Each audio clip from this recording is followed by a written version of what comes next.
मेरा नाम टीना है और मैं 25 वर्ष की अविवाहित लड़की हूँ। मेरा साइज 32, 28, 36 की है। व ऊंचाई 5 फुट 1 इंच है। मैंने नर्सिंग की पढ़ाई की हुई है। मैं एक कोचिंग सेंटर में पढ़ाई कर रही हूँ और सरकारी जॉब के लिए परीक्षा की तैयारी कर रही हूँ। उस कोचिंग का नाम सक्सेस कोचिंग था। उसमें मुकेश सर और सुरजीत सर थे। उन दोनों ने एक बड़े अस्पताल में जॉब लगने के कारण कोचिंग में पढ़ाना छोड़ दिया है। वर्तमान में मेरा बॉयफ्रेंड मुझे छोड़कर शादी कर चुका है।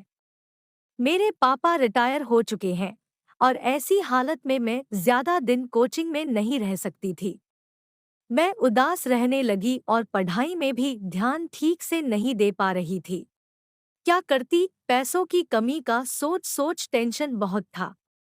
हमारी कोचिंग में मुकेश सर की जगह जोगेंद्र सर आए थे। जोगी सर बड़े ही मासूम से दिखने वाले और सहज बोलने वाले थे। कुछ दिनों में ही पता नहीं कैसे जोगी सर को लगा कि मैं किसी दिक्कत में हूं, तो उन्होंने पूछा, क्या बात है टीना? कोई परेशानी है क्या तुमको? इन दिनों उदास रहती हो? मैं कुछ नहीं सर, सब ठीक है। ये बोलकर मैं चली गई। कुछ दिनों बाद हमारी कोचिंग की तरफ से हमें पिकनिक पर ले जाया गया। जंगल और नदी के बीच सभी मजे कर रहे थे और मैं दूर अकेले पानी के पास बैठ अपनी कैरियर के लिए सोच ही रही थी कि अचानक से जोगी सर आ गए। उन्होंने पूछा, यहाँ अकेली क्या कर रही हो? अपनी परेशानी बताती क्यों नहीं?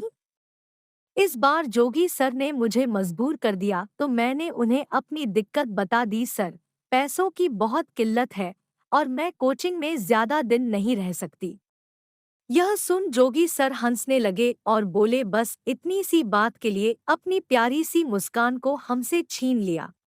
मैंने कहा, क्या मतलब? जोगी सर, मतलब यह कि आप अपना अकाउंट नंबर मुझे दे देना और जो खर्च घर वाले उठाते थे वो मैं कर दिया करूँगा। सर ने जब ये कहा तो मैंने कहा, नहीं सर, मैं किसी से कुछ नहीं ले सकती हूँ। मैं अपने घर में क्या कहूँगी? जोगी सर बोले, अपने घर में कह देना कि तुम पार्ट टाइम जॉब करने लगी हो। मैंने कहा, लेकिन सर आप मेरे लिए यह सब क्यों करना चाहते हैं? तो जोगी सर चुप हो गए थे। मैं बोलिए, आप ये सब क्यों करना चाहते हैं? जोगी सर, क्योंकि मैं तुमको पसंद करता हूँ टीना, और तुम्हें हमेशा खुश देखना चाहता हूँ। मैं, सर यह आप क्या कह रहे हैं? मैं आपके लायक नहीं हूँ। आपको तो कोई भी मिल जाएगी।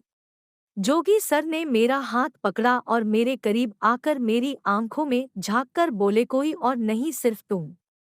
मैं बस उन्हें देखते ही रह गई। फिर अचानक से वो मेरे इतने करीब आ गए कि हम दोनों की सांसें टकराने लगी। मैंने मधोशी में अपनी आंखें बंद कर ली और जोगी सर मेरे होठों को चूमने लगे। मैं भी मदहोश होकर उन्हें चूमने लगी।